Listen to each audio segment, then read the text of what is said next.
Sydney Sweeney, ബ്രാനൻ സ്ക്ലിനർ, Amanda ഡിസ്ഫൈഡ് ഇങ്ങനെ 3 actors ഒരുമിച്ച ഒരു മൂവിയാണ് ദ ഹൗസ് മെയ്ഡ് എന്ന് പറയുന്ന ഒരു നോവലിനെ ആസ്പദമാക്കി വന്ന ആ ഒരു ബുക്കിനെ ആസ്പദമാക്കി വന്ന ഈ ഒരു മൂവി.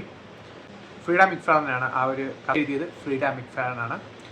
സോ ഈ ഒരു മൂവിയിലോട്ട് വരുമ്പോൾ എത്രമാത്രം ആ ഒരു ബുക്ക് നമ്മൾ വായിച്ച ആ ഒരു ആകാംക്ഷ, ബുക്ക് വായിച്ചിട്ടുള്ള ആളുകളുണ്ടെങ്കിൽ ആ ഒരു ആകാംക്ഷയും കാര്യങ്ങളൊക്കെ എത്രമാത്രം ആ ഒരു സിനിമാറ്റിക് വേർഷനിലോട്ട് വരുമ്പോഴത്തേക്ക് എങ്ങനെയൊക്കെയാണ് അതിനെ ട്രീറ്റ് ചെയ്യുന്നത് അറിയാൻ എന്നുള്ള ആഗ്രഹമുള്ളവർക്ക് കണ്ടു നോക്കാൻ പറ്റുന്ന ഒരു മൂവിയാണ്. പക്ഷേ എന്നാൽ പോലും ചെറിയ ചെറിയ ഡിസപ്പോയിൻമെൻറ്റുകൾ ഉണ്ടാകുന്ന ഒരു മൂവിയാണ്.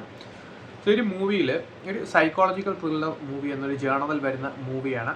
സോ ഈ ഒരു മൂവിയുടെ ഏറ്റവും വലിയ പോസിറ്റീവ്, ഏറ്റവും വലിയ USB എന്ന് പറയുന്നത് ഈ ഒരു ആക്ടേഴ്സിൻ്റെ പെർഫോമൻസ് ആണ്. എടുത്തു പറയേണ്ടത് അമാൻഡ ഡിസ്ഫ്രൈഡിൻ്റെ ക്യാരക്ടറാണ്.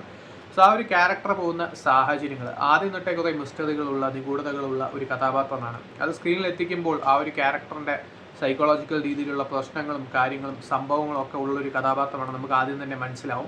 സോ ഒരു പെർഫോമൻസ് വഴി എലവേറ്റ് ചെയ്യുന്നതാണ് ഈ ഒരു സിനിമയുടെ മേജർ ഹൈലൈറ്റ് ആയിട്ട് മാറിയിരിക്കുന്നത്. അതുകൊണ്ട് തന്നെയാണ് ഈ ഒരു മൂവിയിൽ ആ ഒരു പെർഫോമൻസ് ബാക്കിയുള്ള ആക്ടേഴ്സിനെ ഒക്കെ തന്നെ ഔട്ട്ഷൈൻ ചെയ്യുന്നത്. സിഡ്നി സ്വീനിയുടെ പെർഫോമൻസും എടുത്തു പറയേണ്ട ഒന്നാണ്, ഒരു മേജർ ഹൈലൈറ്റ് ആണ്. ആ ഒരു ക്യാരക്ടർ ഡിമാൻഡ് ചെയ്യുന്നുള്ള കൺവിൻസിംഗ് ആയിട്ടുള്ള പെർഫോമൻസ് ആയിരുന്നു. ബ്രാനൻ സ്ക്ലിനർ ആണെങ്കിലും ആദ്യത്തെ ആ ഒരു മണിക്കൂർ 1.5 മണിക്കൂറൊക്കെ അത്യാവശ്യം നല്ല പെർഫോമൻസ് ആയിരുന്നു. പിന്നെ അങ്ങോട്ട് ശരാശരി കഥാപാത്രമായി ഒതുങ്ങുന്നുണ്ട് എന്നുള്ളത് സിനിമയുടെ നെഗറ്റീവാണ്. സോ മൊത്തത്തിൽ പോൾ ഫീഗാണ് ഈ മൂവി ഡയറക്റ്റ് ചെയ്തിരിക്കുന്നത്. സോ ആ ഒരു രീതിയിലുള്ള സംഭവങ്ങൾ, അതായത് ഒരു സിനിമാറ്റിക് രീതിയിലുള്ള സംഭവങ്ങളാണ് ഇവിടെയും ഓഫർ ചെയ്യുന്നത്. ന്യൂഡിറ്റി, അതുപോലെ തന്നെ വയലൻസ്, അങ്ങനെയുള്ള സംഭവങ്ങളൊക്കെ ഉണ്ട്. പക്ഷെ നമുക്ക് ആദ്യം തൊട്ട് അവസാനം വരെ പ്രെഡിക്റ്റ് ചെയ്യാൻ പറ്റുന്നുണ്ട് എന്നുള്ളത്. ഇനി ഒരു ആദ്യം നമ്മൾ കാണുമ്പോൾ തന്നെ ഇത് എങ്ങോട്ടാണ് പോകുന്നത് എന്നുള്ള രീതിയിലുള്ള ഒരു സംഭവമൊക്കെ വരും. സോ അതുകൊണ്ട് തന്നെ നമുക്ക് ഒരു മെയിൻ ട്വിസ്റ്റ് പ്രെഡിക്റ്റ് ചെയ്യാൻ പറ്റും. സോ അങ്ങനെ ഒരു രസത്തെ കണ്ടിരിക്കാൻ, 2 മണിക്കൂറൊക്കെ കണ്ടിരിക്കാൻ പറ്റുന്ന ഒരു മൂവിയാണ്.